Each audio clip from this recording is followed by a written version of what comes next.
Two rules in podcasting. Mention the sponsor right off the bat. The Hockey Shop, source for Sports Langley, thehockeyshop.com, bringing you InGoal Radio, the podcast. Darren Millard along with David Hutchison and Kevin Woodley. Rule number 2, make sure everybody's recording. Check. Check. Check. The red button has been pressed. Check. Are we all looking at Hutch as we say this? I've never forgotten that. I don't know what you're talking about. Yeah, we may have lost one of the greatest interviews we've ever done. Really? Well, I may have exaggerated the greatest, but it was really good stuff. It was a great start. It was a great start. It was so good that when we realized Hutch hadn't hit record, and I am blaming him, even though I was there too, and then tried to restart it, the coach in question, who has not been a guest since, just tried so hard to be as good as he was the first time and remember the answers rather than just letting it flow, that he just couldn't do it. We ended up having to quit because it was, and we were running out of time. So yeah. It's the interview that never aired.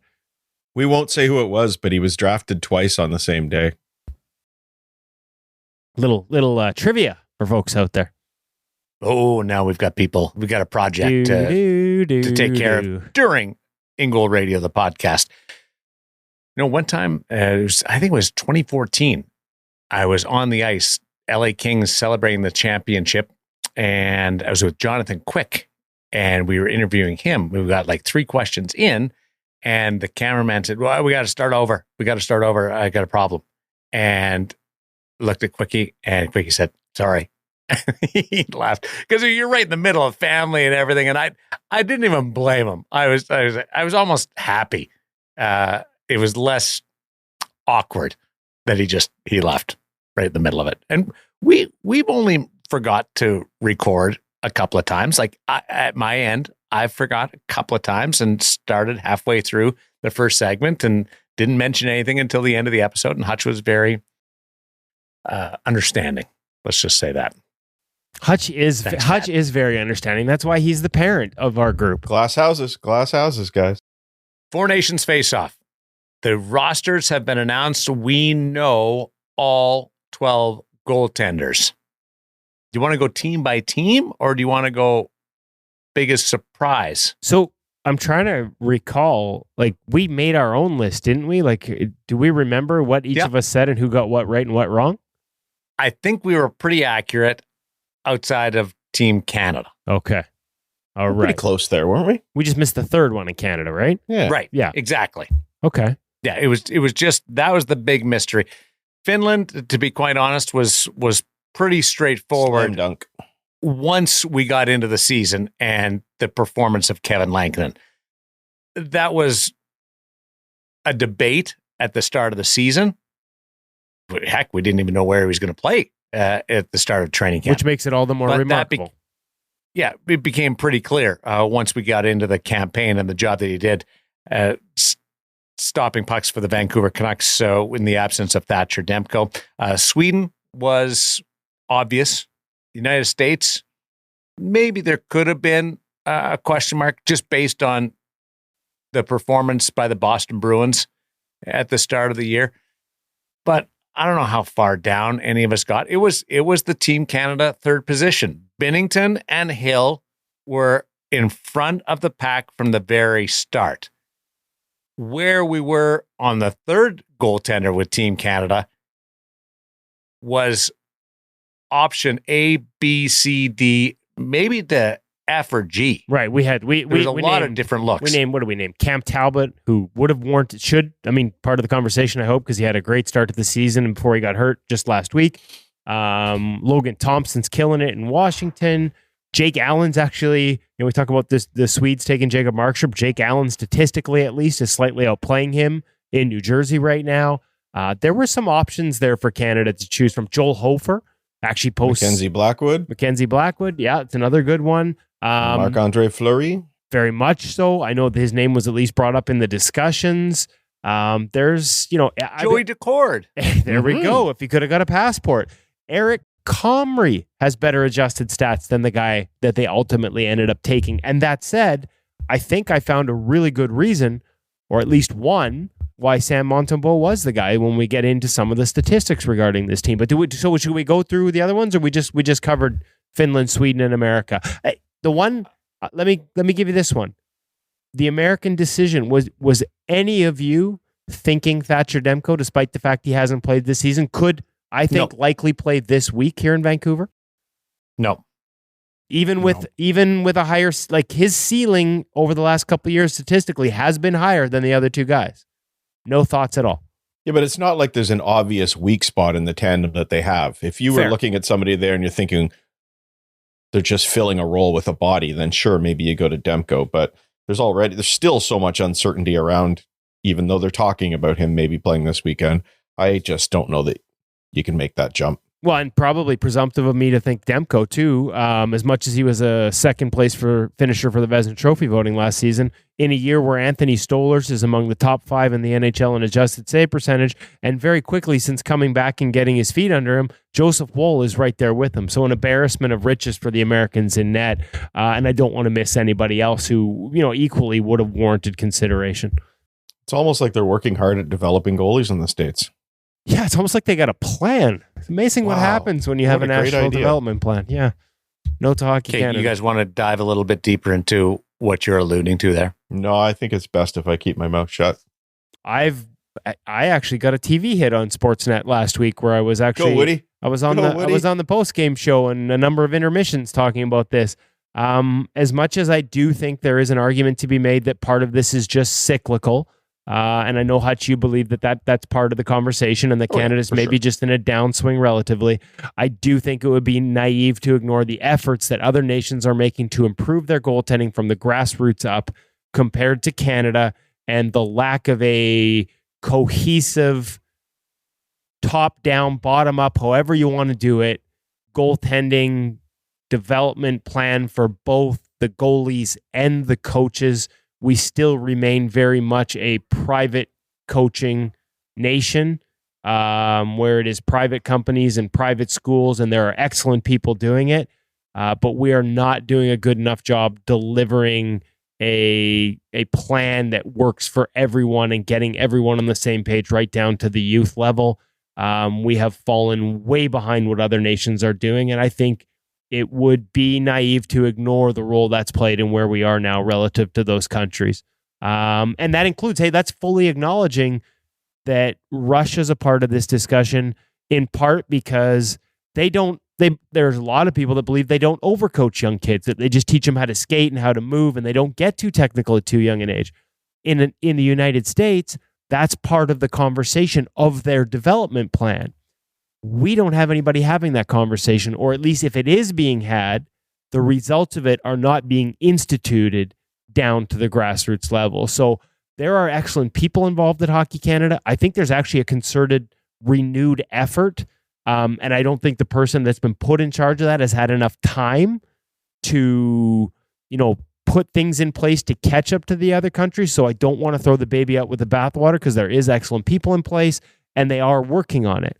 But the fact that they're doing it as one of like 3 or 4 jobs on their resume, as opposed to a full-time position dedicated to goaltending, is a problem. The fact that Canada has not hosted its program of excellence for goaltenders since the pandemic, when other countries get their top young goaltenders together on an annual basis, work with them on the ice with a bunch of different coaches, different voices, and bring in National Hockey Leaguers to mentor them. And we haven't done that in now, 4 years? I think that's a problem. I think the Canadian Hockey League and our junior structure is a problem. Kids don't have enough time.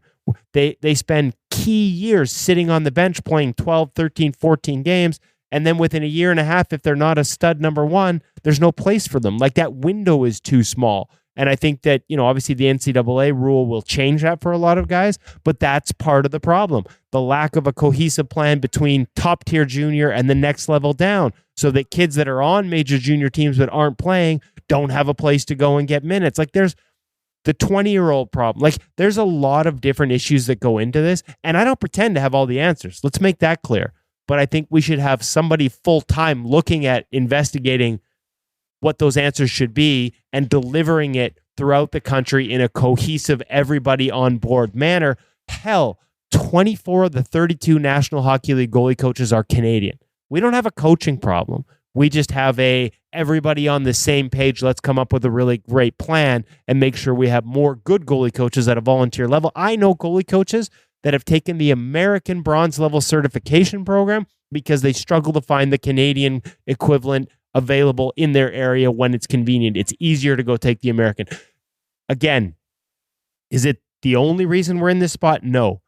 But to ignore all those factors I just listed off in a bit of a rant, I think would be equally naive. We named 7 players that were in the mix for Team Canada's third goaltending position. Could it be that we're deeper than everybody wants to admit? Yeah, that's fair. That's totally fair. I don't know that you go 7 deep when I look at it with Finland and Sweden. So that's 10 deep when you consider the 3 guys that are actually on Team Canada. Yeah, no, that's fair, Darren. What we don't have is the clear-cut slam dunk. There was a time when, much like the Americans, you're picking amongst, Vezina Trophy candidates on an annual basis. Like we went through the American list, and all those guys aren't just good goalies that could play for your country. They're goalies that arguably, let's put it this way, you can go probably 4 or 5 down the American depth chart and make an argument that any one of them should be starting ahead of the goalies that Canada selected. You could probably do the same with the Russians if they were involved in this tournament. Go 4 deep and say all of those guys are better than the top option in Canada. And that's not a shot at Jordan Binnington. You guys know full well, and I've pointed to the numbers over the years, how good I believe he has been relative to the environment defensively in St. Louis. I think he gets overlooked for that. I think that's one of the reasons he's here. This year is a down year statistically, but in the previous 4, Jordan Binnington's cumulative adjusted save percentage over those 4 years is top 10 in the entire National Hockey League. I'm ahead of a number of the names that I just threw out there. So it isn't a Jordan Binnington slight. It's we went from having Patrick Roy and Martin Brodeur and Roberto Luongo and Carey Price and Marc-Andre Fleury to still looking at Marc-Andre Fleury. And that's where I think the argument is fair. There's a lot of depth. Why aren't we producing the guys at the top of the list? And again, there are some coming. It is cyclical. That argument all holds weight. But other countries are doing more to make sure smaller countries with fewer goaltenders, they have better options. Want to get to what happens in 2030 in a second, but when you look at the 12 goaltenders named to the 4 nations face-off rosters, do you know how many have won a Stanley Cup in goal? Just the Canadians? Just 2, and both on the Canadian team. So not just goaltenders, by the way. Wasn't it something like 20 cups on the Canadian team overall versus 3 on the American team? But I was getting a little bit rustled up about this. And I felt like the conversation got too loud. Canada wasn't picking from nobodies, and they've got the only 2 guys that have won Stanley Cups in the tournament. InGoal. Fair. And when Adin Hill won his Stanley Cup, the numbers he put up during that cup run, and frankly, for the start of the next season, up until getting injured and everything kind of cratered on him, were the type of numbers that win you a Vezina Trophy. So he was full value for that. Now, listen, you're preaching to the choir on Jordan Binnington. So it's a fair argument. I think our expectations are higher.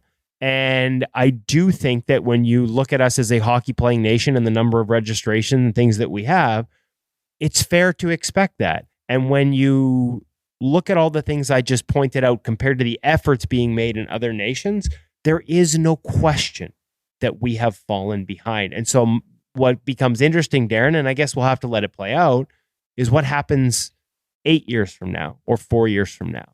Well, the next Olympic cycle in 2030, is there time to be in a much better place with a bona fide star? Or is that too quick?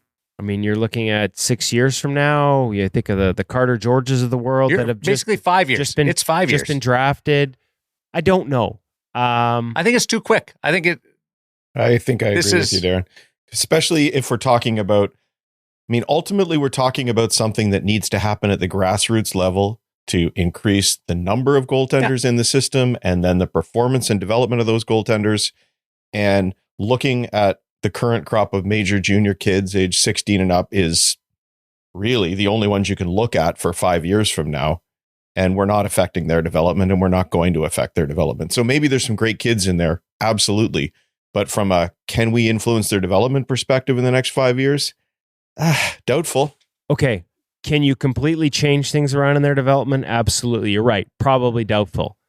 How many times have we heard over the years, guys, late bloomers, guys that get a different message from a different voice presented in a different way, and it clicks for them? Something that hadn't clicked before clicks for them. Sometimes in the National Hockey League, it's after changing teams, whether it's by trade or free agency. Sometimes they go to the minors. Aiden Hill. A different coach, a different voice. For sure. Great point, Darren. So my point to you guys... Jordan Bennington. There you go. Again, my point to you guys would be, okay, maybe we can't affect their development significantly in the next 5 years. But out of that crop of junior goaltenders that might have a chance, 18, 19 now, they'll be 23, 24 for some of them heading into the next Olympic cycle. What if that voice that clicks and resonates with them and completely changes them from maybe a middling prospect or a high-level prospect to the next slam dunk guy? What if that voice is at the Program of Excellence camp that they don't have anymore? What if that voice... Or even gets a kid noticed and gets that chance that is going to get bypassed right now. Right. And so again, why would you leave that to chance? Why would you not want that next crop? And the POE, I've been blessed to be there a couple of times. Like, it's not just 4 or 5 kids that might be World Junior candidates. There's like 15, 20 goalies. They have the U17 goalies out there. You're exposing them to new voices. You're exposing them. Again, 24 of 32 NHL goalie coaches are Canadian. Some of the best in the business. Take a look at who's going to be Canada's goaltending coach at this Four Nations event. David Alexander. Look at the success that David Alexander has had as a goaltending coach. You don't want the next generation to come in for a camp over 3 or 4 days, to hear from top nutritionists, to hear from the top off-ice, trainers, to hear from the top goalie coaches in the world, and maybe something clicks and resonates and allows them to get to a level that they won't get to without it. To me, that's missed opportunity. And it's opportunity that's been missed for a number of years now. I understand finances are tough. Times are tight at Hockey Canada in terms of some of the incidences that have gone on, and maybe tighten the belt on some sponsorship opportunities. But I'd sure love to see money spent on a program of excellence rather than another celebration dinner for a team that's won a world championship. And I understand that comes with sponsorship and brings more money in too. And there's more to it than that. But I just feel like you've thrown the baby out with the bathwater here by not having at least that program, 30 of your top goalies coming together and having a chance to maybe take another step. And maybe that's the thing that clicks for them that allows them to succeed at a level they might not otherwise do. I just wish you would have thought about this beforehand and been able to really express yourself. This is the top of my head rant, Darren, too. So I'm not even, I don't even have a list of notes in front of me. Well, have you talked to anybody about this at any significant level? I don't have somebody that's full-time at Hockey Canada. And again, I probably should be careful here. I probably should have talked to somebody, because I do know that there are excellent people involved. But I do know within the last several years, there was a point where it was a volunteer basis, where literally the person that was taking care of this thing was doing it on a volunteer basis. That's got to change. The other countries have a full-time person coordinating this. We don't. We've finally put somebody in place who I believe is excellent and get the job done, but they need way more resources than they have right now to pull it off. You know what we need? We just need to make it the InGoal magazine development program. Buy every goalie in Canada subscription to InGoal magazine, and I will fund the entire thing. You're not far off there. As a complimentary piece, the resources that people are exposed to through this podcast is extraordinary. We have, and today's a prime example, our featured guest, Dr. Saul Miller, right, who's worked with NHL, NBA, NFL, Major League Baseball teams, sharing his knowledge on mindset and mental strength and tips on that.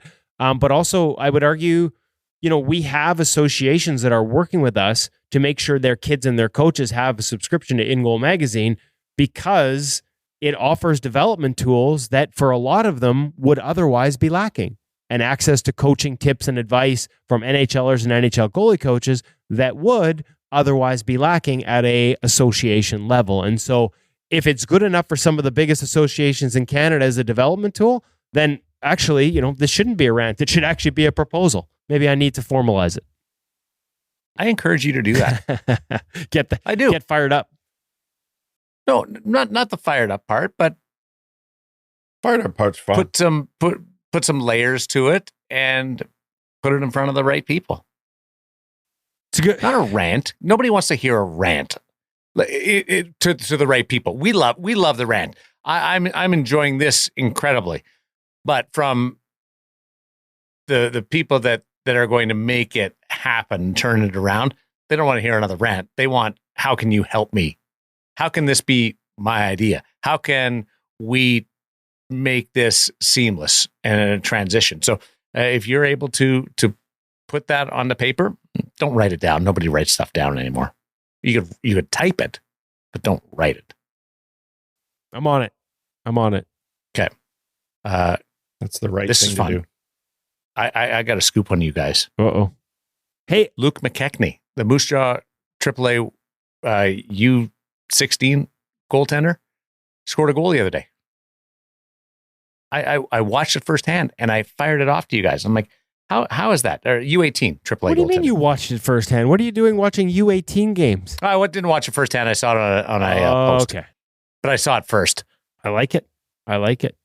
Good for him. And you know what? He had a forechecker right on him, and he was going for it no matter what. Love it. Awesome. It was one of the more aggressive goalie goals I've ever seen. So congratulations, Luke, and the U18 Moose Jaw Warriors. I think they're the Warriors. Yeah, Warriors. Good job, Luke. Luke, I want to do it one day. I just can't shoot it all the way down the ice. Let's get into our gear segment. What do we got going on today? Can I do a timeout, Darren? Can I apologize? I need to go back to Four Nations one more time because we didn't get to this. With all the talk about Canadian goaltending, I pulled up some stats, and the one factor that all the Canadian goaltenders are amongst the top in the league at, and this goes to sort of, hey, we just need our goalies not to cost us games when we have a best on best, when you have that many good players that committed to defending. Aiden Hill, 1 low danger goal against all season as a starter. Sam Montembeault, Jordan Binnington, 3 goals against low danger all season as starters. Those are 3 of the top 10 results. And interestingly enough, Jake Artinger, UC Saros, Connor Hellebuck are also in that mix. So when we look at sort of what countries want out of their starting goaltenders at a tournament like this, we just can't have the bad ones. You got to make some big ones, but you can't have the costly ones, especially if we're going to lock it down and defend, as I'm sure the Finns will, and as Canada has always prided itself in doing. For all the focus on Sam Montembeault and questions about why he's there, I think that's a big part of it. Doesn't give up bad goals. And all 3 of the Canadian goaltenders, led by the guy you watch on a regular basis in Vegas, Aiden Hill, even before his recent heater, low danger goals are not a problem for him. He doesn't give them up. So just one thing I wanted to throw in there before we get to the gear segment. So that's what just don't lose the game means? I think don't give up bad goals. Low danger chances. Yeah, don't give up bad goals. We all know what they do to a team. And in a tournament like this where the margins are going to be tight, and I believe, as much as it's taking the place of the All-Star game, that this will not be an All-Star game, but the fact it's been so long since we'd have best and best will have them batten down the hatches, grinding out tight defensive hockey, which again is what Canada is famous for at best on best. For all the talent and skill, it's defending. I think that's an important part of the conversation. I just really don't like the phrase, don't lose the game. You don't have to win the game. Don't lose the game. Listen, Dr. Saul Miller is going to tell us that is not the mindset you want to go in with if you're a goaltender. No, but even when they're talking about goaltenders to play for these teams, hey, they may not be able to win the game for you, but they're not going to lose it. Oh, those guys are absolutely capable of winning the game for them. Montembeault on a heater at the start of the season was as good as anyone in the league. So they're absolutely capable of it. But I find it interesting when I look through all the teams, very few of the goaltenders picked give up bad goals. They're amongst the league's best when it comes to not doing that. Gear segment by The Hockey Shop, source for Sports Langley, thehockeyshop.com. What do we got? Well, we've got leftover sales from Black Friday. It was crazy. Like the prices, the sales, it was nuts. But there's still some leftovers there. So if you're still looking for bargains, if you're still looking for something under the tree, make sure you go to the hockeyshop.com or the Hockey Shop source for sports in Langley, especially on the Christmas side. Hockeyshop.com, they have a Christmas guide, a Christmas wish list for goaltenders that you can click on and check through. And they've got lots of great items. Like I said, full price, on sale, new merchandise coming. There's a new stick from True that we're going to get to in the next couple of weeks ourselves.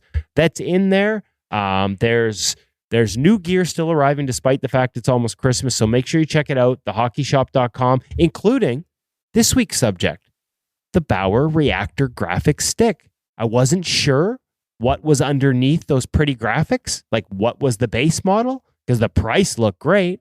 So we went to Cam to get all the detail. Welcome back to the Hockey Shop Source for Sports. We're over in Goalie Utopia with Cam Matwiv. And today we're reacting.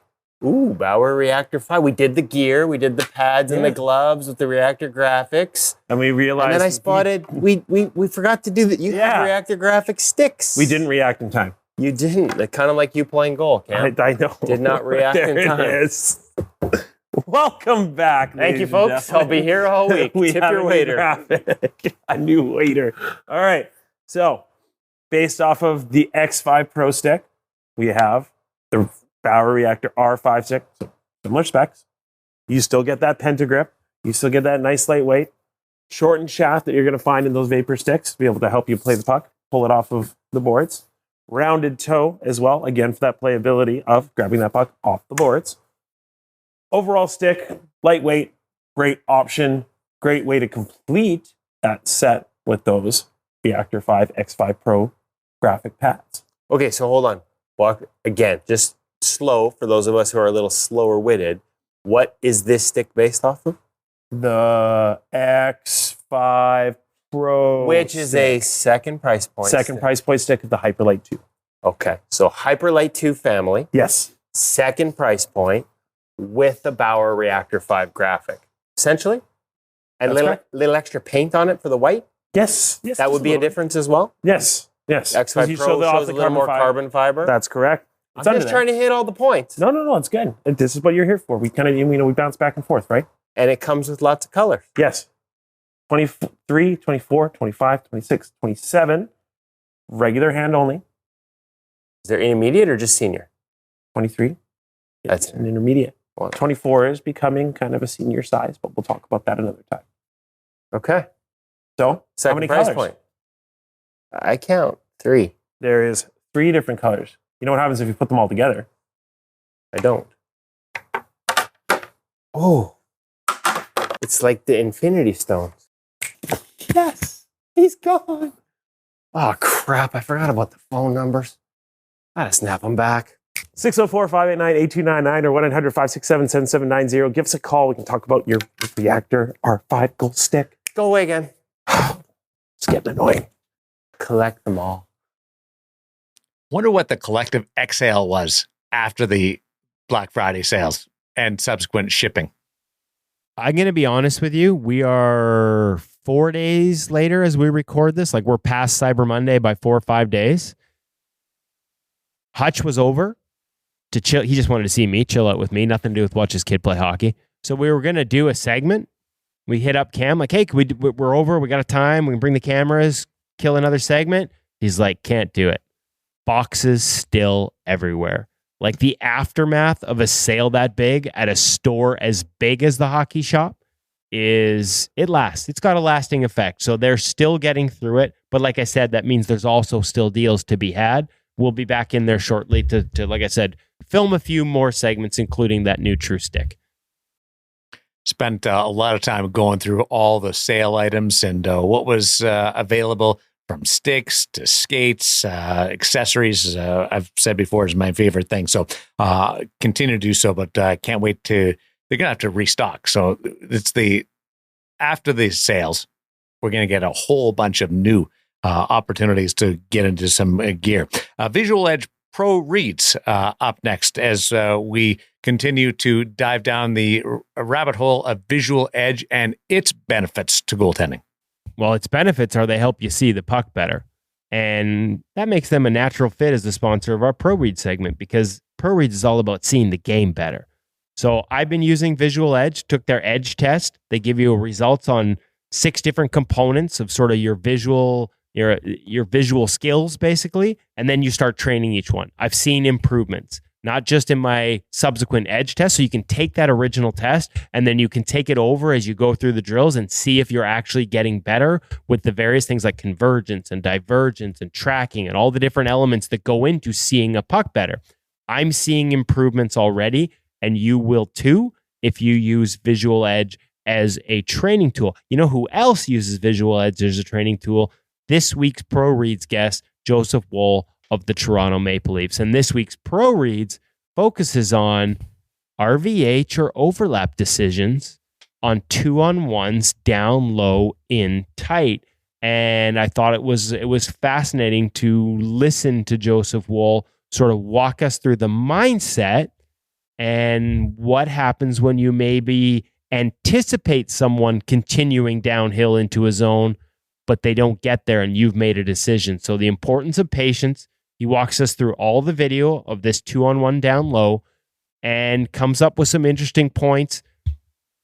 Can be a little critical of his own play, and that's what we love about Joseph Woll. How he did it in that moment may not be how he'd want to do it the next time he sees that chance. And what I love is both the honesty in explaining that, but also the degree to which Joseph goes through and explains why. So make sure you check out the latest Pro Reads featuring Joseph Woll, who is one of 50 NHL and American Hockey League goalies that use Visual Edge, and see how he saw that play and how he'd like to do it differently maybe the next time he sees something similar. One of the things I loved about this one, Darren, was that it sort of emphasizes what Woody visualized when he started Pro Reads, was looking at all the negativity on the net and then bringing the goalie's voice to it to explain that there's more to what you're talking about when if you're just somebody on X or something saying, I don't like this particular goal. Spoiler on this one, Joseph Woll makes the save. But in the initial situation, there was a chance for the other team to score. And had they done that, I think a lot of people would have gone online and picked apart his use of the RVH there. And I love that he explains, that he would probably agree he shouldn't have, but why he made that decision. I think it just emphasizes that point that there's reasoned professional decisions that go behind what we're seeing online that people are so quick to criticize. And if the shooter had done what he anticipated, it would have been the right play. He just got a little ahead of it, right? And that's that fine line that a lot of these guys get into with us. The fine line between needing to be ahead with your read, but not anticipating to the point where you leave yourself exposed if the guy doesn't do what you expect. That fine line between a read and, I don't want to use the word guessing, but anticipating prematurely. Just thinking out loud, the overlap would be a challenging save selection on a 2-on-1 because it puts you even further away from the potential pass option. Yes, you're not inside. You're not as much of you as inside your net, for sure. Now, I should You got to cover more Darren, ground going across.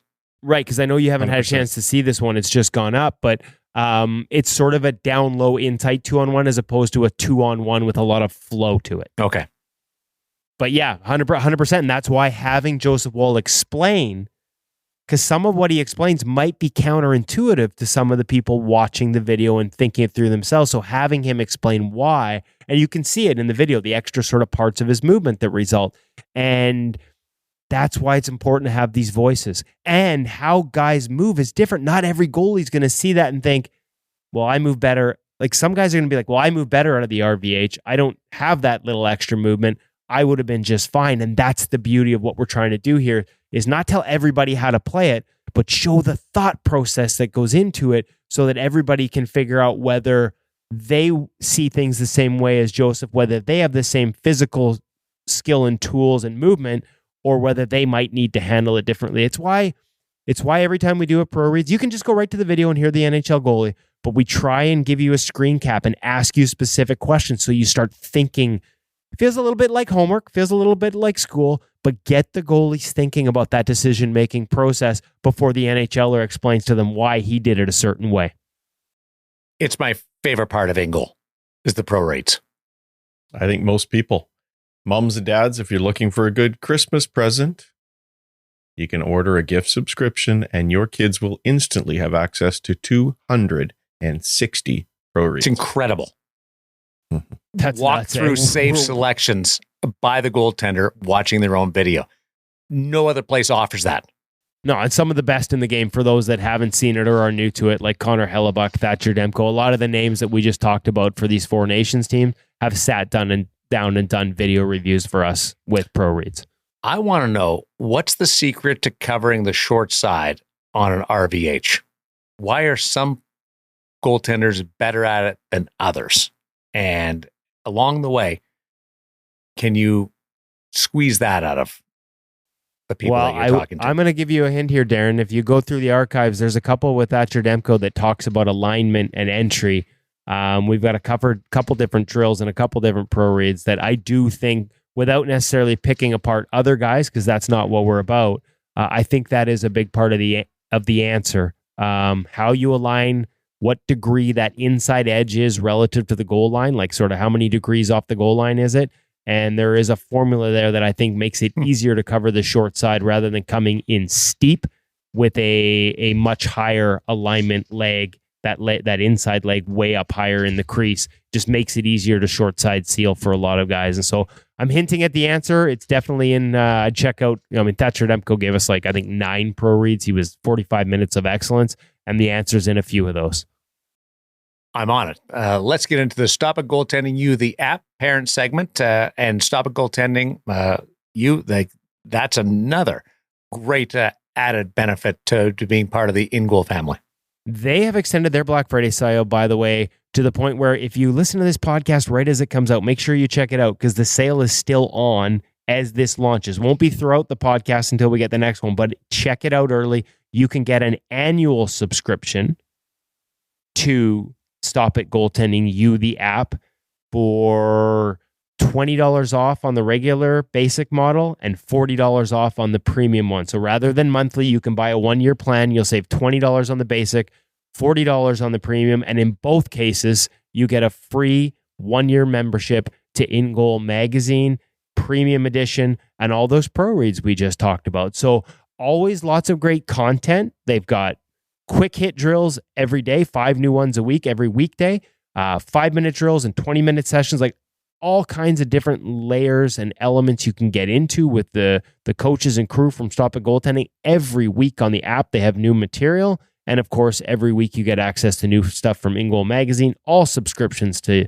Stop It Goaltending You, the app, come with a free subscription to InGoal Mag. Make sure you check it out today. Hutch, what do you have for us?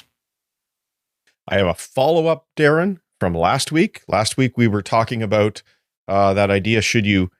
If you had a choice, would you rather have your child playing on a strong team or on a weak team? And there were a lot of great opinions bandied about here. Really enjoyed the conversation with both of you.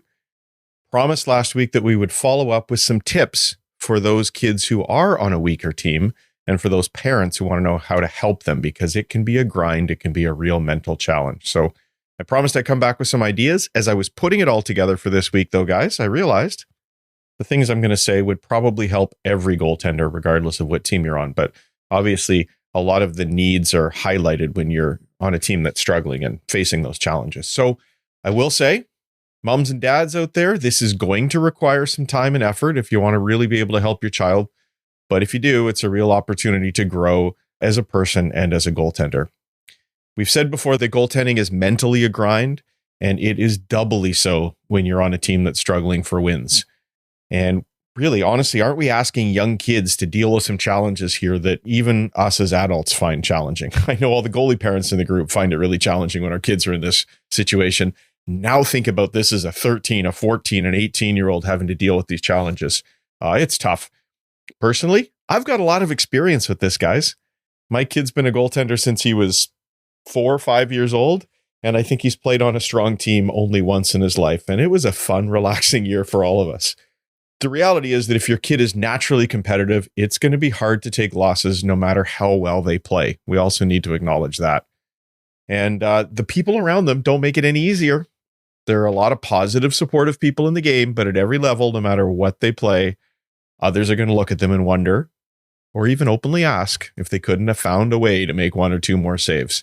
And players, we know, can make multiple mistakes in a game, but 1 or 2 by your goalie and they hear about it and they feel the pressure. We even do it to ourselves as goaltenders. So what advice do I have this week for kids? First, acknowledge the situation. I think as parents, it's acknowledging the situation that they're facing in conversation with them really does help. This isn't making excuses. It's simply acknowledging that there's a lot of pressure in their lives and what they're faced with. Goaltending can be very isolating, as we all know. That acknowledgement just sort of lets them know that they're not alone in what they're facing. I would also suggest that you help your child acknowledge it and say, look, I understand that my team's not a strong one, but I'm here to have fun and develop, and I'm not going to let these losses take that from me. I think being able to say that out loud really helps. And of course they want to win, but understanding the situation and what they're facing is okay. So any goalie with any hope of being good is going to still, though, give 100% to try to win. It's okay just to acknowledge it. You're not making excuses or lowering your effort. Second, and this is really the big part, guys, set different expectations.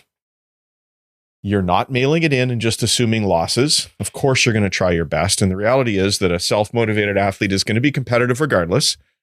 But we're talking here about a way to channel that effort in a way that will help their performance in a healthier way. You're setting different expectations, not no expectations. I mean, it's a bit of a silly example, guys, but years ago I was invited to play on a beer league team. It was all young guys, sort of 18 to 20 years old in a league way above my level. And they were the worst team in the league. And before we went out, I asked one of the guys, literally, this is my first game with them. And I said, how's this usually go? What's this going to be like? And the guy looked at me and he said, keep it under 12 and you're doing well. And they weren't joking. They were not joking. It was clear.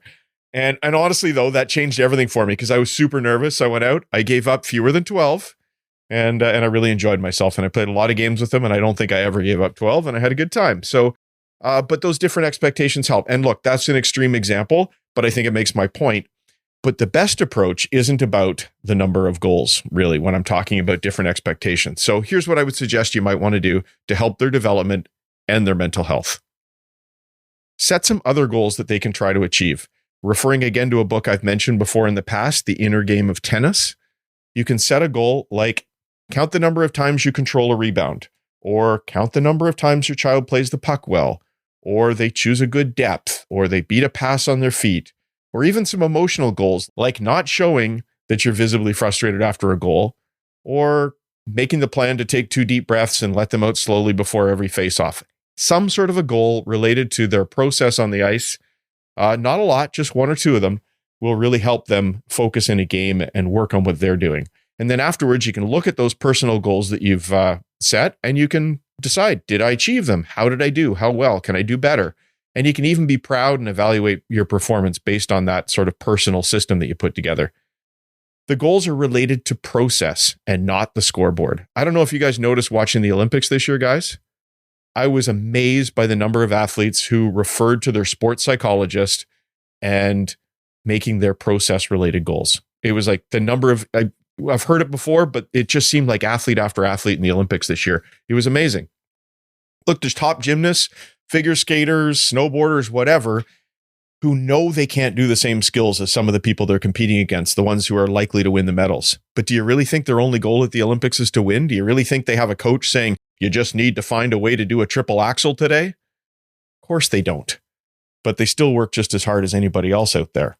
Their development's just in a different place, and that's okay. And they don't need to be miserable. They just need to focus on their process and their development. And funny enough, the scoreboard tends to follow along over time as well when you do that. It's harder when your personal performance is tied to a team result like it is in hockey. So, you could be good enough to do the goalie version of a triple axel and your team is terrible and it's going to show up on the scoreboard still. But that doesn't change the fact that you need to focus on your personal performance and your personal goals. So I think this is a good plan for people, even if your team never loses, because that good result on the scoreboard doesn't mean you as a goaltender have played your best or developed in any way. So I think having this idea of focusing on some process is really good for goalies at all levels. And then I actually think, guys, it'd be great if we could follow that process that they do in track or swimming, where they focus on personal bests. Like, I wish there was a way we could do that as goalies because it's so healthy. It's okay you didn't win. You swam the fastest race you've ever swum before. Good for you. That's great development. And that's kind of what I'm aiming at here. Can we find a way to define our own personal best by looking at some of those process-driven goals that mums and dads and goalies and coaches can put together? The third piece, focus on the fun. If you enjoy playing goal and you're out there not because of the wins, if you enjoy going to practice, even though you give up lots of goals in practice, as we all do, focus on that. Focus on the fun and the saves you're making out there and talk about it. Talk about the saves that went well and don't focus so much on the goals that are going in. And then the last one is put the work in. It's easy to roll out there on a strong team and win every game. Having fun on developing a poor team, we're acknowledging, is not easy, but it's going to take some effort from the parents and from their goaltenders. Setting these goals, putting these plans in place, reviewing these plans together. That same kind of effort, though, like I said, is going to help a goalie on any team, even if they never lose. But you're going to have to reinforce these ideas with your kids and stay relentlessly positive, even if inside mums and dads, it's tearing you apart, as I know it does. You have to take a deliberate approach to this. And I know as a goalie parent who loves your kid and hates to see them suffer, you will invest the time to help them set some goals each week and evaluate them after games and at the end of the week. Help them see their development, help them see their progress, help them focus on the fun. Now, whether you look in the mirror every day or write it down or read it over and over, you need an affirmation of some sort. Hat tip here to our good friend Pete Fry, the goalie mindset guy. For example, stand in front of the mirror and say, I'm a great goalie. I belong here. I've set my goals and I'm going to go after them today. I'm allowed to make mistakes. Or even, last week I met my goal and this week I'm going to take it another step. Or nobody can take my love for this game away from me. Whatever it is that you need to say to reinforce your love for the game and that you're doing this for the right reasons. Look, it's not going to be easy. There will be hard days. There will be hard weeks. Even the strongest of us is upset when others blame us, and we all want to win. But simply acknowledging that it's okay to feel that way helps. But then move on and focus on the process. And of course, remind them, I love you. I love watching you play. I love seeing you have fun out there. I know it's a bit cliche, but if you can get through this, you will be a much better goalie. You will be a much stronger person, and that is going to pay dividends for the rest of your life. I'm with you. I think the adult league goaltender can take a lot from everything that you just said, as much as the parents and the children. 100%. I was thinking the same thing. I'm like, I should make notes on it. Now I'm not playing beer league anymore, but I hit the point where my expectations didn't match where my beer league team was at. They were frustrating. They're terrible defensively. And I stopped having fun because I wanted to win, and I let that get in the way of having fun. And it was just so miserable to the point where another concussion and not allowed to play anymore actually probably was a bit of a blessing for my mental health with that group. I was laughing a little bit, Hutch, there at the end, because I know you haven't had a chance to listen to our feature interview today, because that affirmation you talked about is exactly one of the things that Dr. Saul Miller talks about with us in terms of and looking in a mirror on a daily basis and saying, I am a great goalie, was one of the things that he suggested. Now, it's a little tough for me to do that with a straight face, look in the mirror and say, I am a great goalie, but it is something I'm going to try. I love the idea of affirmations. I just think that hearing it, I mean, we'll listen to Dr. Miller, but hearing it out loud or seeing it written down just puts it in a different place in your brain than sitting there at night, lying in bed awake, wondering to yourself, am I a great goalie? Where do I stack up? Do I belong here? No, yeah, I do. And I'm going to tell myself that. Damn right I belong in Div 7 Beer League 40 plus. And I wouldn't have done that 10 years ago. Like, I wouldn't have bought into the affirmation. I would have found a way to make fun of it. And now I think that there's serious and significant benefit for the human being, never mind the goaltender. It's where our brain goes, right? When we're under stress and stuff. So do we train it to go to a positive place, or we train it to allow in a whole bunch of doubt. And how you go about that, I mean, it's the perfect segue to our feature interview, but how you go about that and how you go about practicing that will inherently become how you think about things when you're playing in the moment, or as Hutch said, when you're laying in bed at night wondering big picture questions. How do we focus ourselves to make sure we get the most out of those moments? Well, let's get into our NHL Sense Arena feature interview. What's happening at NHL Sense Arena?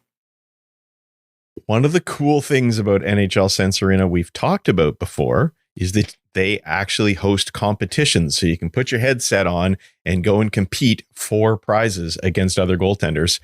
And now they actually have one that is live that is worth talking about. It goes until the 15th of this month. They have $1,000 in prizes up for grabs for both goaltenders and players. Because for those goalies out there who've got players in the family, there's a Sense Arena version for them as well. They're calling it the Nasher Cup Challenge. If you're a Nasher fan, you can get out there and see what he does and compete in his Columbus Heat jersey, even in Sense Arena right now. Top 3 goalies and top 3 players are going to win a $250 Pure Hockey gift card, a $100 gift card, and all 3 places get the signed Nasher Columbus Heat jersey. So for the goalies, they're calling it the Brick Wall Challenge. You got different drills that are going to test your angles, your puck tracking, your shot stopping skills, and all sorts of different scenarios. And then they've got a leaderboard established. So just a really cool thing that Sense Arena does. We know it's an unreal tool for training as a goaltender, for preparing to go on the ice as a goaltender, used by goaltenders in the National Hockey League. But now you can go out and have a little fun and get a chance to win some prizes. Are me and Darren eligible? Darren, let's get in on this. I need my Nasher jersey.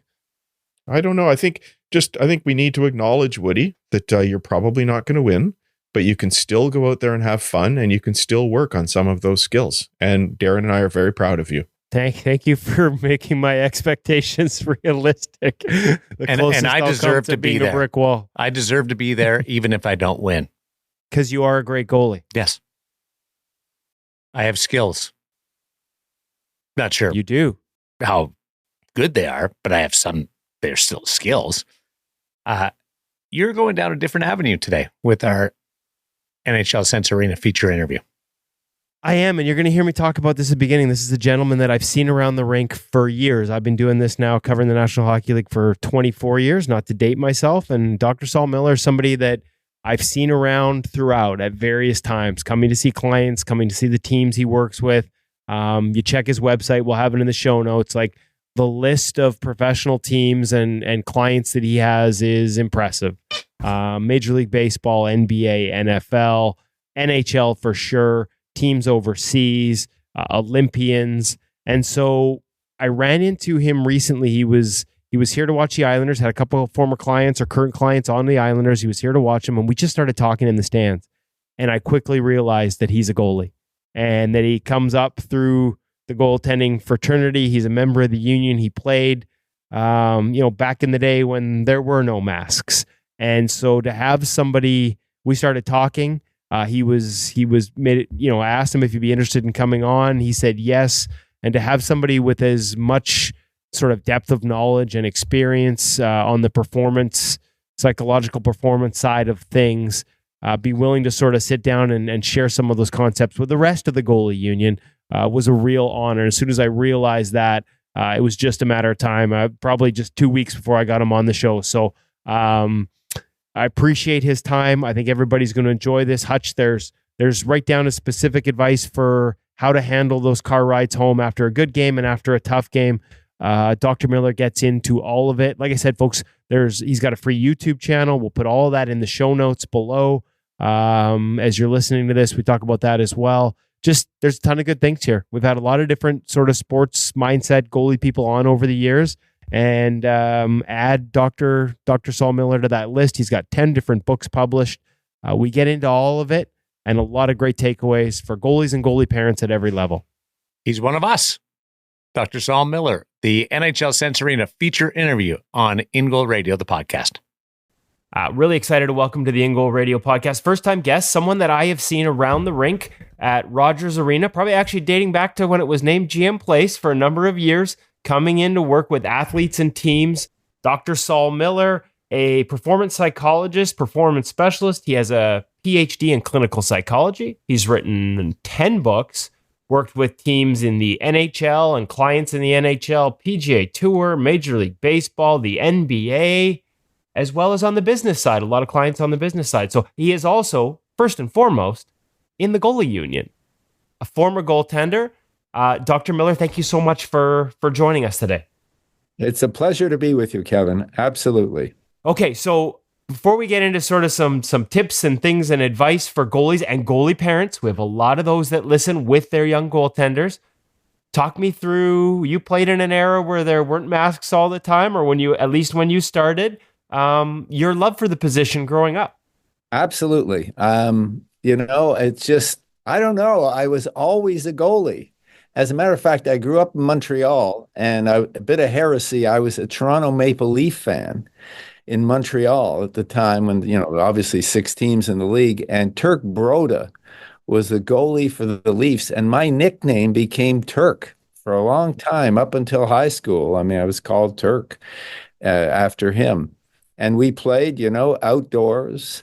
And the equipment was as you said, no mask. I had a little sort of catch baseball glove with a thing protecting my wrist, a tiny little chest protector. But the thing was, Kevin, nobody could shoot. It was all wooden sticks with no curves. And it was, just in the era of Boom Boom Geoffrion, who played for the Montreal Canadiens, who is accredited with the guy first inventing the slap shot. So you didn't have snappers and wrist shots and things like you have today. So anyway, it was a lot of fun, played outside, and played a little bit of beer league, played some fraternity hockey, goaling in college. And the last 2 times that I put the pads on were when I was working once with Tri-Cities in the Western Hockey League and once with Medicine Hat, when our backup goalie was unable to attend practice. And I said, hey, I'll put the pads on. And I remember with Medicine Hat, which was the last time, I remember one of the players saying to me, hey, Dr. Miller, that's Ken Dryden, that's stand-up style. And I said, yeah, because, man, if I go down, I don't know if I can get back up. Yeah. That's how I play goal. It's like the old commercials. I've fallen and I can't get back up. So I can relate to that. What did you like? I mean, the equipment, I'm guessing you didn't have your old, horsehair pads when you went in with those 2 WHL teams. Did you notice a massive difference? Oh, it's unbelievable. The equipment today, I mean, you put on a whole top that's, really well padded. As you said, the goalie pads are bigger and way lighter. It's, the masks and everything, the gloves. It's a challenging position for sure. In terms of, taking pucks, but goalies are really well protected. Well, I'm curious, before we get into sort of maybe some of the specifics of goalies' approach and from a mental performance perspective, you've had an incredible career and a lot of success. We run into people in other fields that have succeeded and have roots in goaltending. And I'm just, I wonder if you see any crossover between the demands, whether it's mental strength or other, of the position that inherently lead to success, or maybe not inherently, but can contribute to success in other fields. Well, certainly, I knew there were a lot of broadcasters who were goalies. And I do think that one thing that from a goalie's perspective is the whole game is in front of him. And, you're out there for the whole game. It's not just quick shifts. And you have to really be understanding systems, how the defense is going to handle things. So there's an intelligence factor and a way you see the game as a goalie that's quite different than I think anybody else. So I think it lends itself to being able certainly to see the game differently. As to whether it relates in other fields, I don't know. I certainly think we'll get into talking about this, but the pressure that you have to deal with is far greater than in any other position and maybe even in any other sport. When I compare it to, say, a soccer goalie who might get 7 or 8 shots in a game to a hockey goalie who's, going to be engaged for, 30 shots is not unusual, and maybe even 40. So Jacques Plante once said it very well, Jacques, who invented the mask. He said, can you imagine a job where every time you make a mistake, a red light goes on and 15,000 people stand up and cheer? Well, now it's 18,000 people. And he said, that's pressure.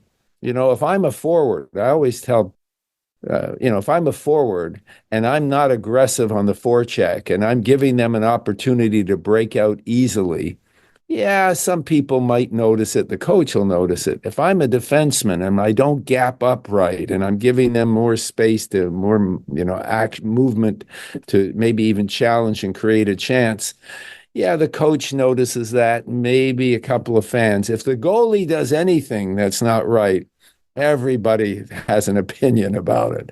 It's a lot of pressure, and you have to, if you're going to succeed in this, you have to learn how to deal with pressure, and that can transfer certainly to other things in life. Okay, so we talked about. I mentioned you've written over 10 books in your career. One of them is Hockey Tough, and you mentioned that there's a full chat or a section in there. I don't know if chapter is the right word, but section in there that deals with goaltending. So when it comes to that pressure, how do we help young goalies build the tools to manage it? Well, I certainly think there's a number of things you can do.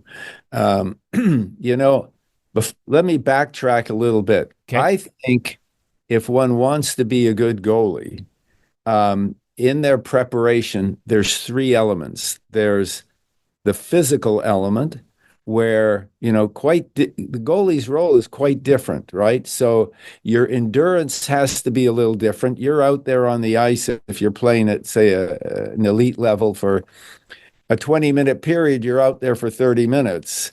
So those are long shifts. You have to have endurance. You have to have the ability to manage your intensity, but also to be physically fit enough to do this. And then there's the unique requirements. You have to do special exercises. You have to protect your knees, protect your hips, protect your lower back, your groins. There's certainly specific physical training.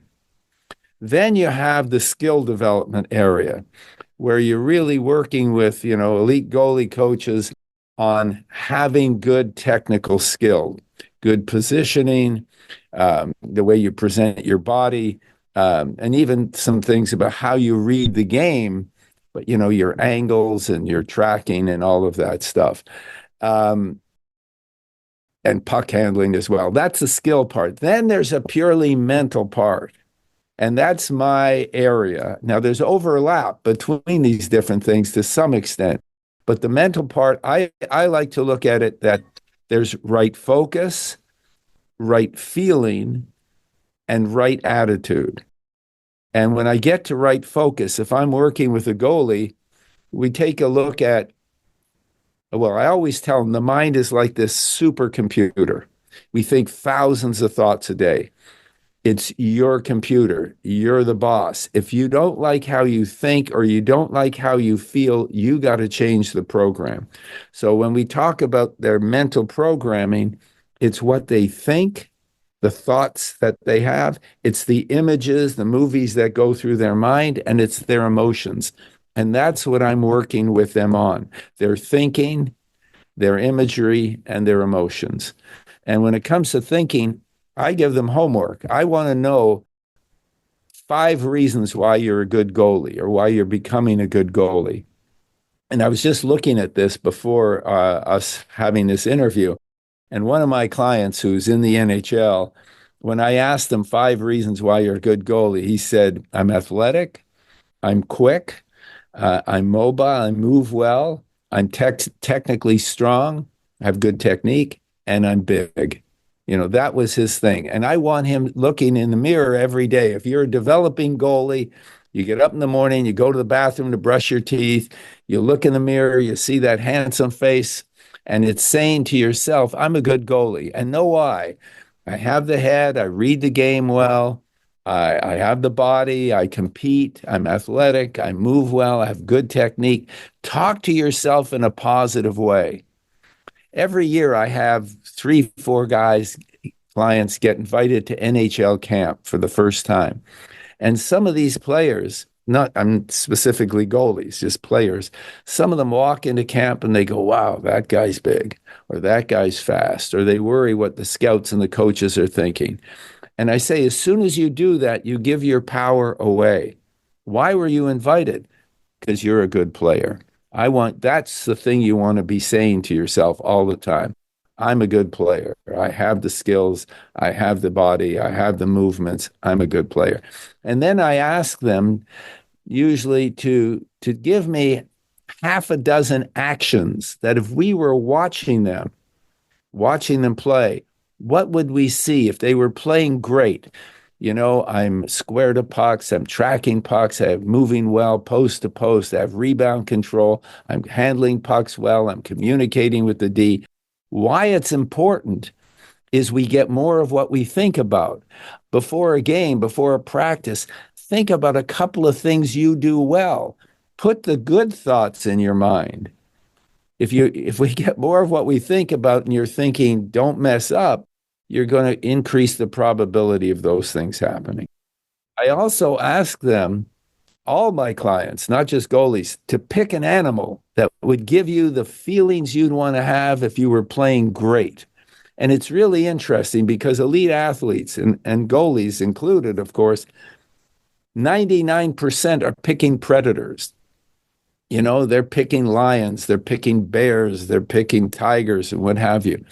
What's the difference between the goalie who's a predator and the goalie who's the prey? This is really important because the predator is on the hunt. They cross the red line or into the blue line, they're moving into bear country, and you're tracking it. You're stepping up. This is my area. If you're the prey, you're like, don't make a mistake. And the big difference is, I think the two core human emotions are love and fear. When we have fear, we kind of contract a little. The goalie is a little smaller and he moves back into the net. When we love it, we step up. We're bigger and we're a little more challenging. It's a balance of patience and aggression, but we're like bigger and we're hunting. When we're fearful, when we're the prey, we move back, we're a little smaller, a little more tentative. So it's creating this mindset. This is the focus part. I'm a good goalie. This is who I am. This is what I do. I'm the hunter. I'm the predator. And then we move into the emotional management part. And when I ask players, if you're having a bit of anxiety, if you're having a bit of uncertainty, what can you do to increase your confidence? And usually what they say to me is positive self-talk, saying good things to myself. I can handle this. A good mantra for a lot of goalies is, I'm a good goalie. I can handle this. Just remind yourself. They score on a first shot. I was watching an interview last night with one of my NHL goalie clients. They scored on the first shot on him. He said it's not a good way to start a game, of course, but that's when you're saying, I'm a good goalie, I can handle this, whatever. The other key to managing that bit of angst is breathing. Breathing is probably the most effective tool. I've had players tell me the thing that's helped them the most, and especially goalies. And I have a specific routine that I work with where we work with rhythm, we work with the in-breath, and we work with sending energy through the body. But like I tell clients, I'm a smart guy. I know if I go to the gym and I lift, I get stronger. But I don't go to the gym. So understanding what I'm telling them without doing the work isn't going to change anything. They have to do the reps. So with most clients, I'll give them a specific recording usually about 8 minutes long, 7, 8 minutes long. And I want them listening to that all the time. I had a young client last night, and I checked with him, please let me know if you got the recording. And he had a game, and I said, how did you play? And he said, I was trying to do some of the things you talked about, but it was really hard. Is there something, like, it's hard to remember this. Is there something I can do to, make it stronger? And I said, yes, you got to do the reps. You've got to do the training. People tend to do under pressure what they've previously done under pressure, unless they overtrain away from the pressure to build up enough habit strength that they can move back into the situation. So goalies have to learn how to use their breathing to stay in this good performance area. When we get tense, we shorten our breath, we create more fatigue, and we're not feeling bigger, we're feeling smaller. So I think there's a really key way to work with breathing. And another exercise I give players is what I call the release reflex, where if I'm having a thought, or I'm having a negative or anxious thought, how do I release the thought and use that awareness to breathe in energy and reset?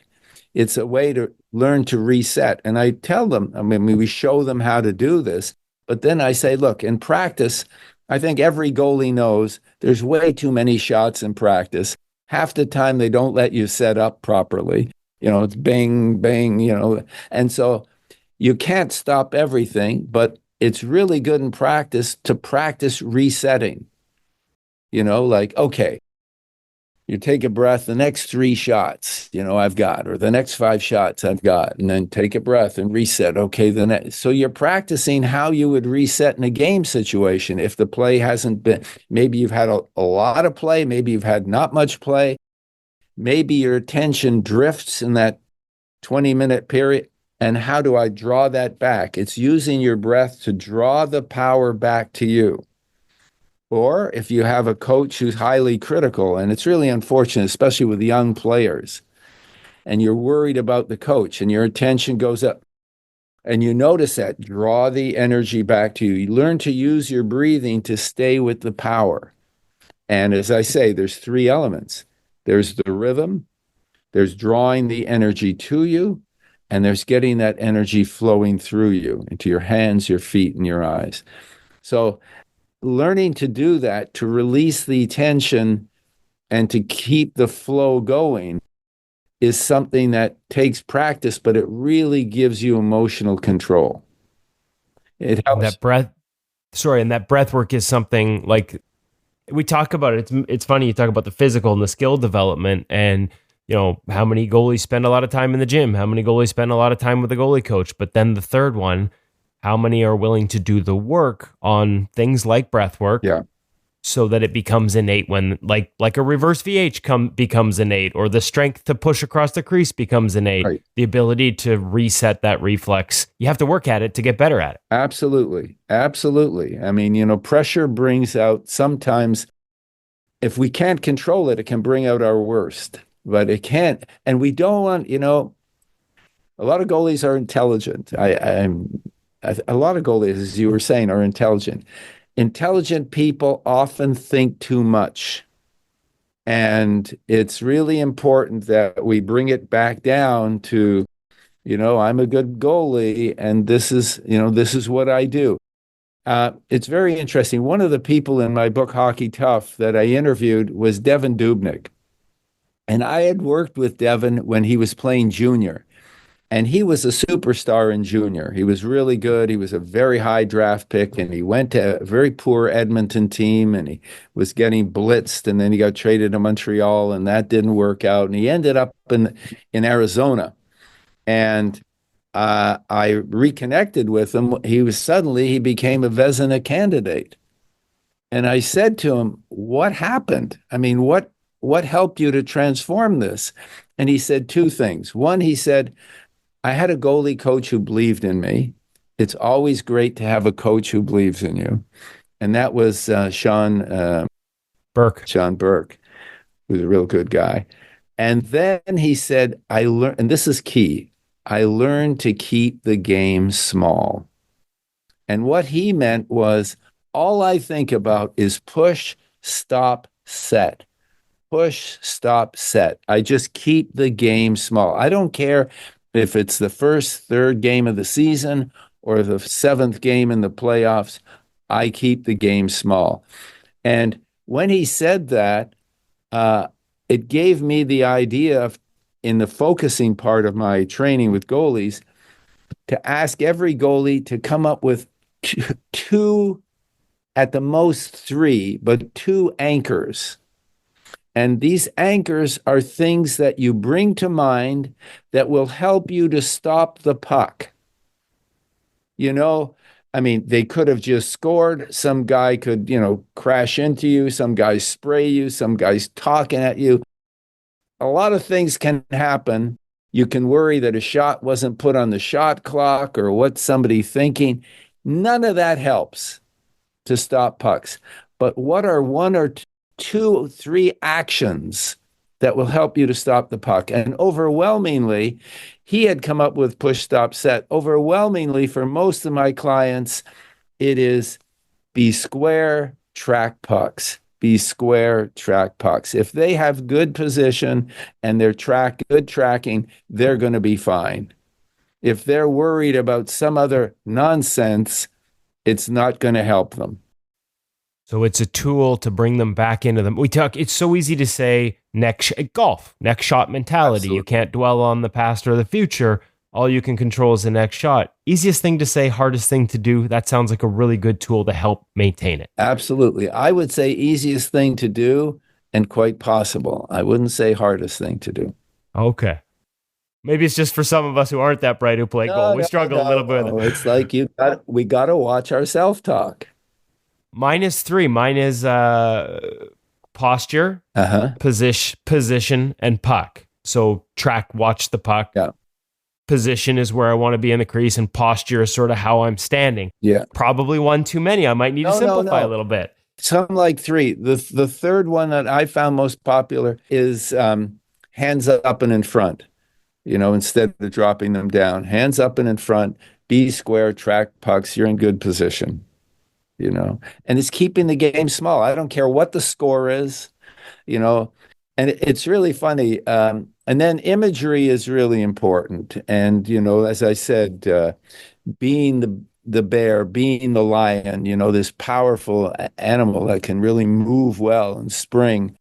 And what you had just said, if a lion is chasing a zebra, and to get away, the zebra leaps over a cliff and is gone. What does the lion do? I ask clients, and just goes for the next one. It's always next shot. It's always next shot. I had a conversation when I worked with Nashville years ago, and Mitch Korn was the goalie coach. It was a funny story. We're in the dressing room, and we were talking about the use of video. And it's a great tool. I mean, it's a tremendous tool where you can actually see what your positioning was and how you reacted. And did you play it right? Did you overplay it? How did it work? It's a great tool. And Mitch was saying to me, I like my goalies to watch the goals that went in. They can learn from the goals. And I mean, I understood what he said. And then he left the room. And the backup goalie at the time was Anders Lindback. And he was sitting there and he said to me, I like to watch the saves. And they're both teaching lessons, but we don't want to watch too much. We want to watch some goal, but we want to watch saves, in my opinion, at least 2-to-1 or 3-to-1 in ratio. Focus on the positive, build up the positive stuff, and well, I was gonna ask on that one, because we have had goalie coaches talk about that. Like, sometimes you need to look at what you're doing and make corrections, but a lot of the time, the job right up to the NHL level is to make these guys feel good, and showing compilations of great saves and great moments, whether it's spectacular or just keeping the game simple and making easy saves look, or hard saves look easy. Yeah. A lot of guys use that to build up that. It sounds like they're on the right track in terms of making sure you're keeping that goalie in a positive imagery frame of mind. Well, I absolutely agree. And I'd go one step further and I'd say you want to practice the things that you're good at, that make you good at. You know, you want to. I remember years ago, I think it was up in Prince George. I was working with the Cougars, and the Detroit Red Wings, one of their skill coaches, or Fisher. Yuri Fisher, probably then. Yeah. Yep. Smart guy. He had come up to watch one of their prospects, and we got into a discussion, and he was saying, I like them to watch, like in practice, I like them to work 3-to-1 on the things they're good at. Why? Because they're good at it. I want them to reinforce what they're good at and only work at one thing you want to improve upon at a time. Because if you're working on more things you want to improve upon, it's almost, it undermines confidence a bit. Focus on your strengths that got you there and then add to your repertoire. And on the same note, after games, I always tell guys, no matter how you performed, first find one or two things you did well, and then one thing you could improve. You could have stoned them. You could have had, 30 shots and a shutout. Two things I did well, and one thing I could do better. You could have had a poor night where 5 goals went in, one thing I did well, and train yourself to focus on positive things. That sounds like good advice for parents too. If they're having that, Absolutely. how do you have that conversation in the car on the way home from a game? Focus on positives first. Yeah, absolutely. I mean, a good question for parents is simply to ask your kid, your son or daughter, what did you do well tonight?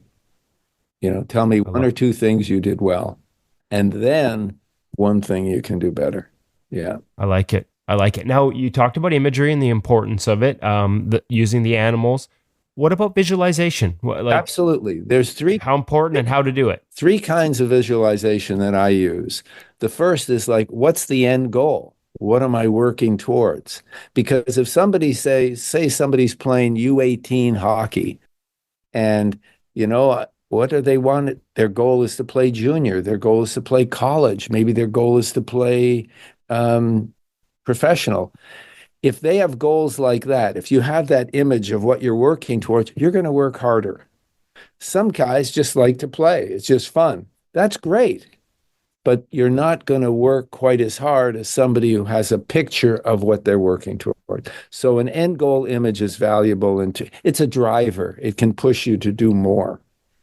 Another kind of image is mental rehearsal. It's just seeing yourself doing the things you want to do. And that's why I ask them, when you're playing your best, what does it look like? What are you doing? I want them to be able to create the images and just be able to imagine. And frankly, some people do imagery, sit there with their eyes closed. I like them to have their eyes open and to almost move. I think it gets it more into the wiring, I mean, you can create image things like I do with goalies, where you imagine a guy crossing the blue line, you're square to him, takes the shot, you make the save. Coming in closer, top of the circle, you move over, square to him, make the save. 2-on-1, he comes across, passes across, you move across, square, make the save. So it's bringing them a little closer, a little more dynamic movement and making saves. That drill that all goalie coaches have, where you're over here, you come here and you make the save there. And looking at, good positioning, watching where's your hand, So imagery and using video as part of that to see that you are doing things well and what could be better. But again, the emphasis on the positive. So the video shows you what it looks like when you're playing well, and then you take that into your mental rehearsal. Is that the kind of thing you do before a practice, before a game? Or is it like the mental gym, for lack of a better term, something you need to be working on consistently, like the breath work? Yeah, I mean, I would think, yeah, I think you could do this every day. I mean, during the season, it's, Yeah, it's integrating those things. We get more of what we think about, we get more of what we picture. And we do want to see the video of things that we could have done better. But we also want to see, I think, more of what we're doing well, especially at an elite level, at a higher level. As we develop, we want to see what would be most helpful. And we want to be encouraging in sharing that message.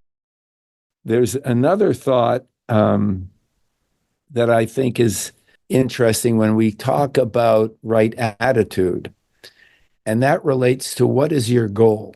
If the goal is to be the best you can be, if that's your goal, to be the best goalie you can be, then whatever comes up, you have to use it. If you don't use it, it can use you. Let me give you an example. If you have this use it mindset, if you're playing well, you acknowledge it, use it to build your confidence. Yeah, between periods, yeah, that was a good period. Use it to build your confidence. If it's not going well, use it to improve your process. If I keep getting beat because I'm not moving across quickly enough, or I'm dropping my hand and I'm giving them the top corner, and I see that, use that awareness to improve the training of rehabilitating that move. Winners find a way to use everything. Losers let it use them. I suck, I'm no good, and so on. So in the course of the game, if one goes in, again, I tie this to breathing. I knock it out. I use it to breathe in power and reset because I practice that. After the game, or like the next day, or when I'm watching video, then I might use it to work on improving process. But in the moment, when my attention drifts and I notice I'm for a moment, I've just tuned out, I use that awareness to draw the power back to me. I'm playing and I see this gorgeous woman in the stands, and I draw the power back to you. Is that, and again, that reset reflex? Yeah. I mean, the reality is, like, humans, to sit there and concentrate on the puck, on the play for 30 straight minutes, I don't even know if that's possible. Is it about recognizing that the attention is inevitably going to drift, and when it does, I have a tool to bring it back? Absolutely. When the play is right in front of you, it's like react. It's tracking, right? It's like, you're the wolf, or you're the bear, you're the lion, and you're tracking it. They're in my territory. That's my puck. I often ask players, giving away all my tools here, but I sometimes say to players, if I was to put, let's say somebody says they're a lion, and I said, if I put a hamburger between you and a lion, who would get the hamburger? And they say, the lion, of course. I said, but if you're the lion, and then it's your puck. So I want the goalies thinking that's my puck, and they're tracking like that. Well, then the play goes down there. I can take a couple of breaths and smooth things out. I'm still in the game, but I'm just breathing in a very consciously different way. But sometimes, as we're saying, the attention just drifts. I almost tune out for a split second. And when I notice that, bring the power back. Or I'm worried what the coach is thinking. Or as I said, some guy sprayed me or bumped me or is chirping at me, and I'm sort of focused on him. That doesn't help. Bring the power back to me. So that it's all that use it stuff. I use everything to create the right focus and the right feeling, the right focus and the right feeling. I got one more I wanted to ask, Saul. You've written about golf as well. You've written about a lot of different sports, including cycling. There's a solitary nature. I guess there's probably a solitary nature to cycling too, but I was thinking about, I'm always drawing parallels, golf and goaltending. You're part of a team as a goalie, but you very much are on your own back there sometimes. Sure. Do you see some similarities, and do they similarities in terms of how the mental approach should be between those types of sports? Absolutely. And It's interesting in the golf book, which is called Winning Golf, the mental game. One chapter at the end of the book, I talked to 3 of my former NHL clients and 2 of my NFL clients when I worked with the Los Angeles Rams. I asked them how the work we did to help their hockey or to help their football translated to the golf course. And it's interesting. The NHL guys were players I'd worked with for a couple of years. And Cliff Ronning said a funny thing. He said, it's much easier in hockey than golf. He said, because in hockey, if you get upset or you get pissed off, you can go cross-check somebody. So, in golf, you really have to moderate it. But it's absolutely the same idea, right? Focus, right feeling, and using it, creating, maybe even more so, creating continuously the good feeling so that, you see the shot you want to make, create the good muscle memory, you get your breathing so there's smooth flow. If the energy's flowing through you smoothly and the breathing helps to do that, the ball is more likely to go where you want it to go. So you have to manage yourself, and that parallel between golf and certainly goaltending, you really have to manage yourself with all this stuff going on around you. And it's interesting. I remember Garth Snow, I worked a little bit with him when he was a player. He actually believed that fighting in a game helped him to play better.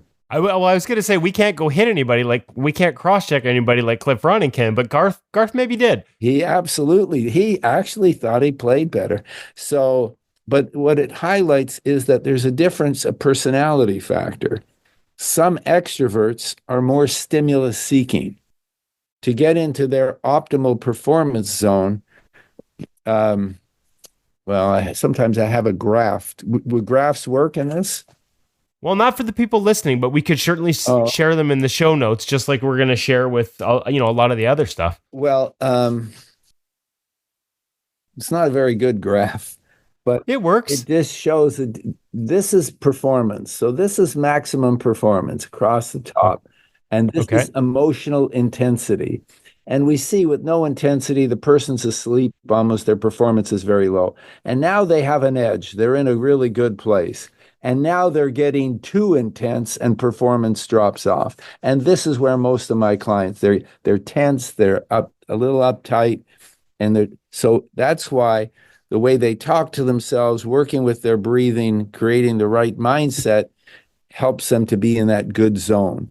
But there are different levels of intensity, so that the introvert maybe is a little more sensitive. They're going to do different ways to prepare to manage their sensitivity. The extrovert on the other extreme is much more stimulus seeking.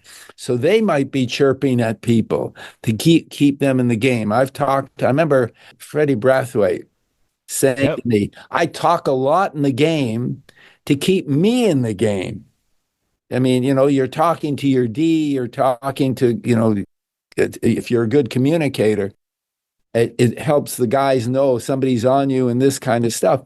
But sometimes they're talking to keep them in the game. I need that stimulus input.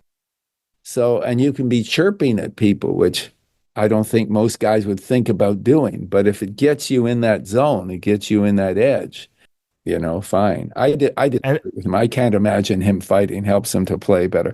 But I was at the rink here when the Canucks played Boston years ago, and Donald Brashear got in a fight with Marty McSorley early in the game, later in the and really kind of handled him very effectively. And then Donald, I don't know why he did this, kind of skated by the Boston bench, provoking further action. Late in the game, Canucks were winning. I think it was 4 or 5-1.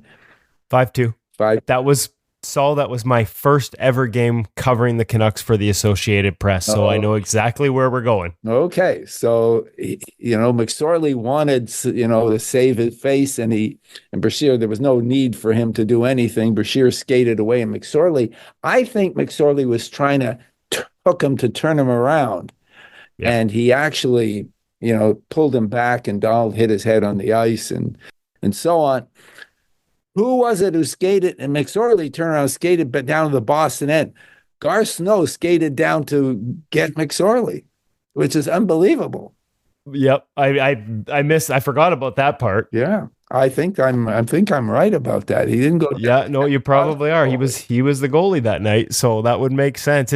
It's I guess the point, the overarching point there is that, like, as you talk about tension, and Ian Clark, the goalie coach here for years, always talks about tension being the enemy of goaltending. If we're too tense, we're not free in our movement, that flow state.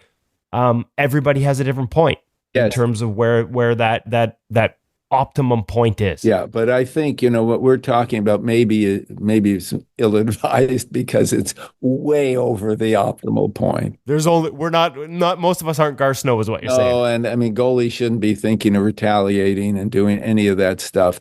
That's where you really have to learn to, if, you're getting sprayed or you're getting bumped, use it to breathe in energy, reset, back to tracking, back to hunting. Yeah, back into your good zone. I love it. Saul, this is fantastic. I really appreciate you taking the time. For everybody listening, we'll have links in the show notes. Saul has a great free YouTube channel called Sports Psychology School with some videos that illustrate a lot of the points that we have. So we'll make sure we put those links in the show notes for everyone listening. Freeze the... That's our readers' favorite stuff, as well as the book. You can access it through his website, Hockey Tough, or for those of us that need a little help with the golf, there's that. Cycling, our host Darren Millard will want to check out the cycling book. We'll have all those links in the show notes for you folks, so you can check those out, as well as to Saul's website if you want to contact him.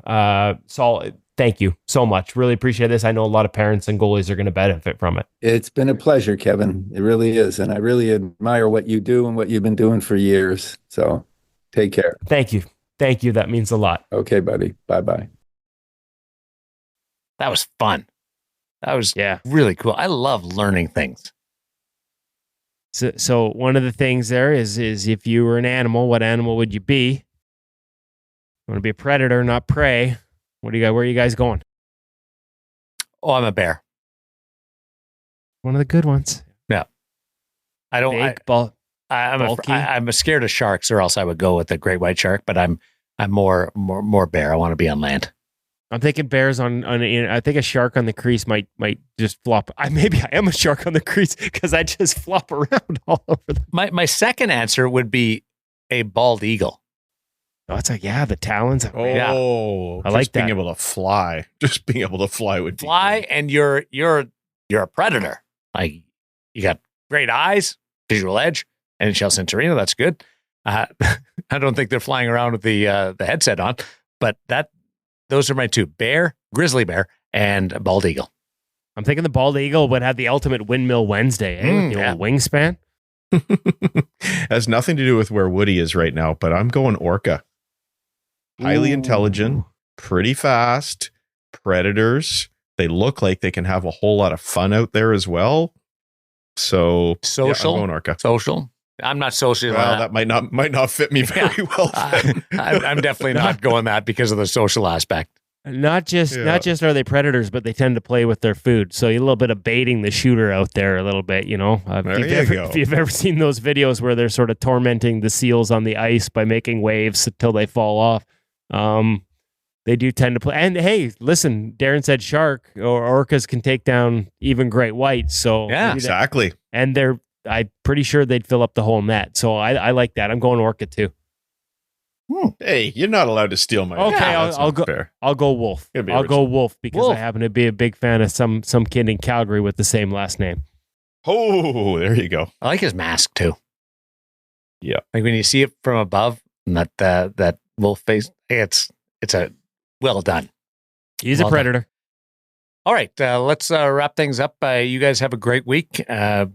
Been awesome being back with you. Outstanding work with Saul. I love the parent segment this week. Some great advice that we can take and expand the borders there. I'm glad Cam is getting a little bit of recovery time over at the Hockey Shop, source for sports Langley, thehockeyshop.com. And I can't wait to see what you guys have for us next week on InGoal Radio, the podcast.